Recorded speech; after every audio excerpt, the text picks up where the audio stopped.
What happens when two officers believe they can strip a black woman of her dignity on a quiet Arizona street? Jasmine Wallace wasn't a suspect, she was a target. "You signed your own death warrant," one of them snarled, their hands twisting her wrist as neighbors hid behind blinds. But Jasmine was no ordinary victim. Beneath her blazer lay a truth that could end their careers forever. Would they still laugh once the cameras rolled? The night began with flashing sirens.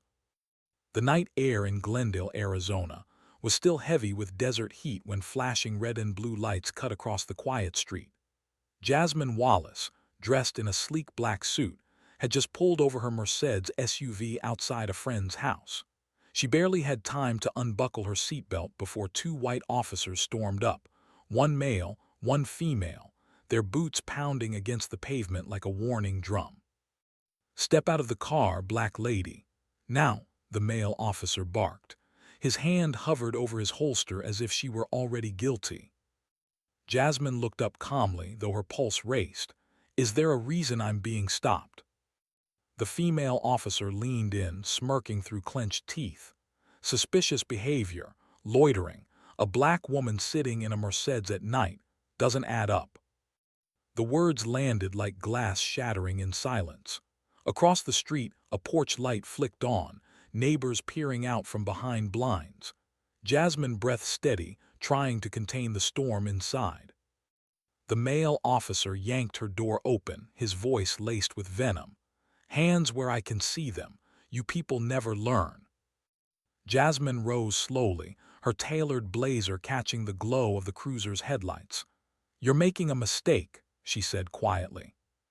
That's when the female officer seized her wrist, twisting it painfully. Her voice cut the air like a blade. "You signed your own death warrant." The phrase froze everything around them. Even the distant bark of a dog fell silent. Jasmine's jaw tightened, but her eyes didn't flinch. She had been here before, in different forms, different years, but the sting of being reduced to nothing more than skin color never dulled. The male officer shoved her toward the hood of the car, pressing her cheek against the metal. "We'll search the vehicle, the trunk, everything. You better pray we don't find what I think we will." Jasmine's blazer slipped, revealing just a glimpse of something gold tucked inside, something neither officer noticed yet. And as the night swallowed their words, a voice crackled faintly over the police radio. "Unit 143, status check. Do you copy?" The officers exchanged a quick glance, but their grip on Jasmine only tightened. She inhaled, sharp and deliberate, knowing the storm was only beginning.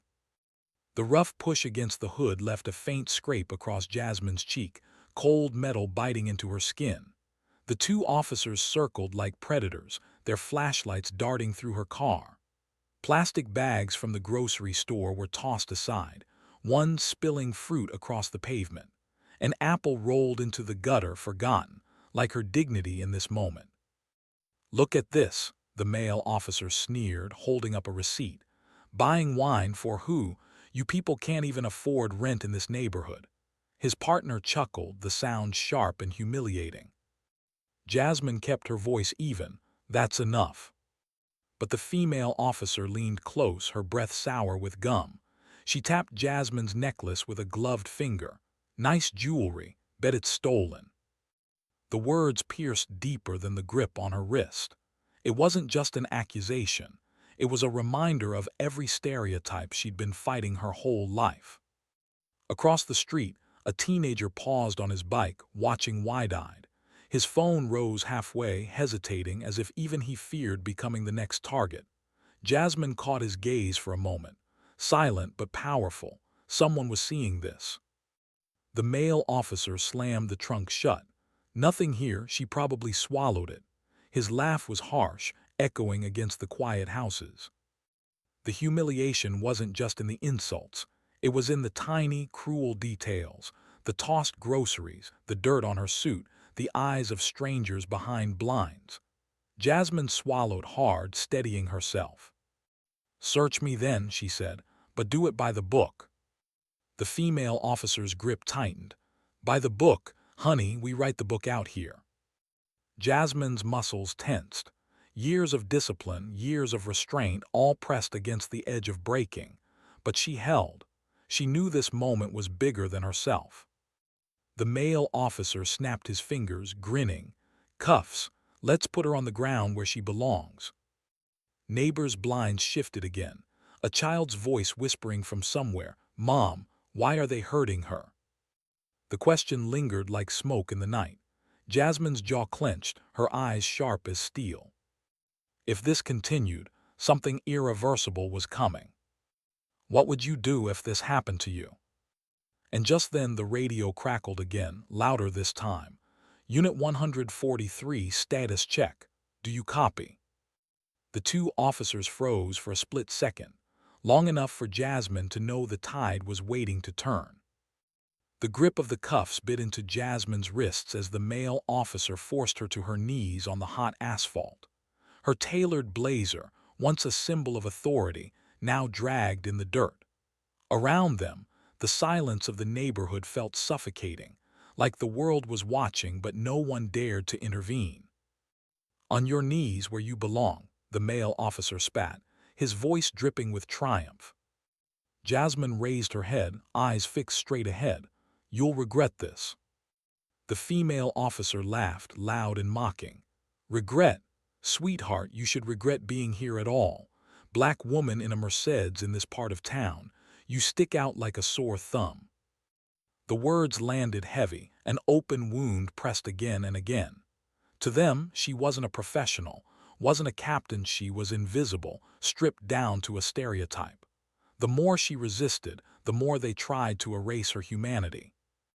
The male officer circled, flashlight beam tracing her like she was an object on display.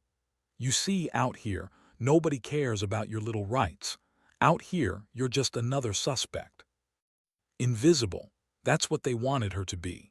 A tool for their power trip, a name to file away, another box checked in their patrol log. The female officer leaned closer, voice low but cruel. "You signed your own death warrant the moment you thought you could talk back." Jasmine's breath caught, but she didn't break. The humiliation clawed at her, but beneath it lay something sharper, resolve. Then, as the male officer yanked her upright, his hand brushed against her blazer. For the first time, a flicker of gold glinted under the streetlight. His brow furrowed. "What's that?" The female officer scowled. "Ignore it, probably nothing," but her voice wavered. Jasmine's lips curled into the faintest edge of a smile. "You're sure you want to ignore it?" The question hung heavy, twisting the air around them.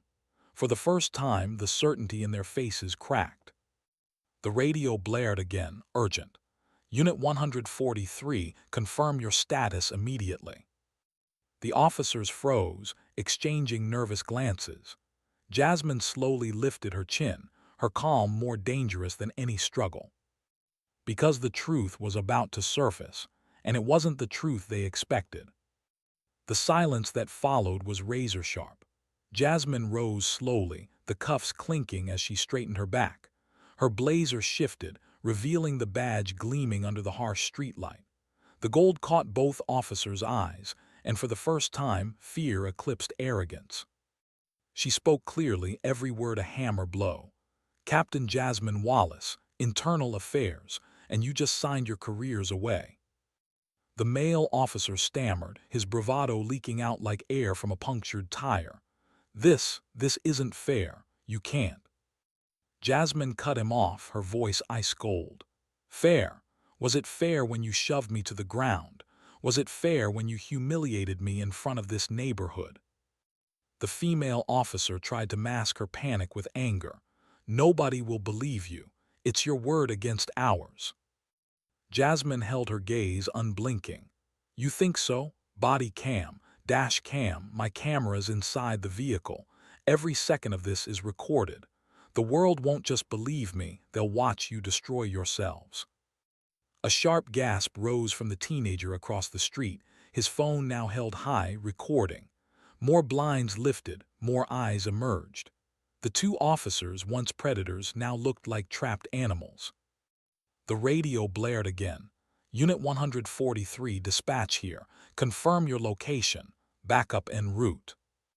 Jasmine stepped forward, her voice steady but lethal. "Don't bother, they're not coming for me." She gestured at the badge. "They're coming for you." The female officer's grip slackened.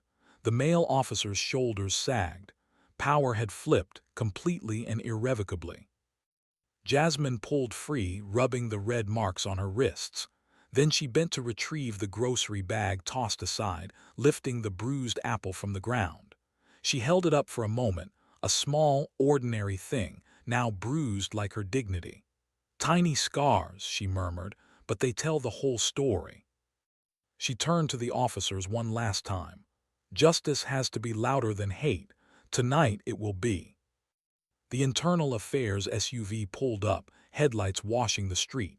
Two more officers stepped out, their faces grim, their orders clear. The cuffs clicked, this time not on Jasmine but on the very cops who had mocked her.